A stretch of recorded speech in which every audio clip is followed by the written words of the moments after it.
morning. Today I'd like to talk to you about how to calculate wavelength and frequency. Here I have a chemistry problem which reads, what is the wavelength of radio waves that have a frequency of 88.5 megahertz? And before we can really solve this problem, you need to understand an equation. I've written it down below. It reads C is equal to lambda times phi, and to the right of that I've written down what each of these variables stands for. C is a constant, and that's approximately 3.0 times 10 to the 8th meters per second. It's the speed of light.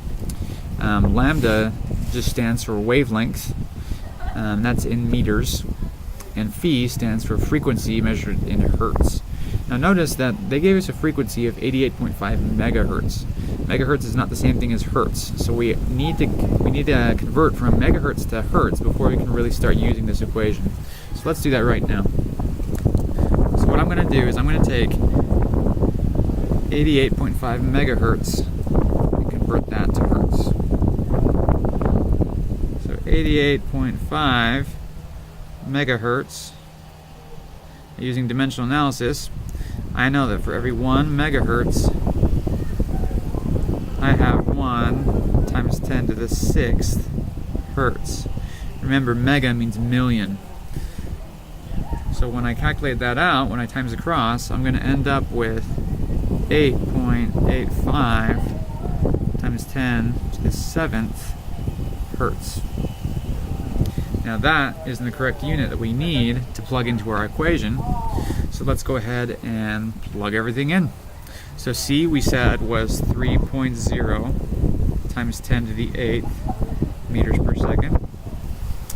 And that is equal to lambda, which we don't know, times phi, or our frequency, which we calculated as being 8.85 times 10 to the 7th hertz.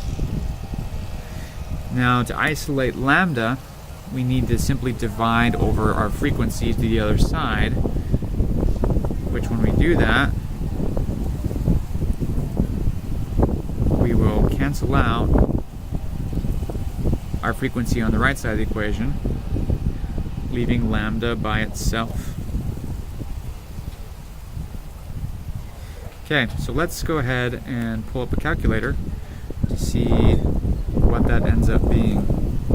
So I'm going to clear my calculator and type in 3.0 times 10 to the 8th meters per second, and I will divide by 8.85 times 10 to the 7th power, and my answer should be my wavelength.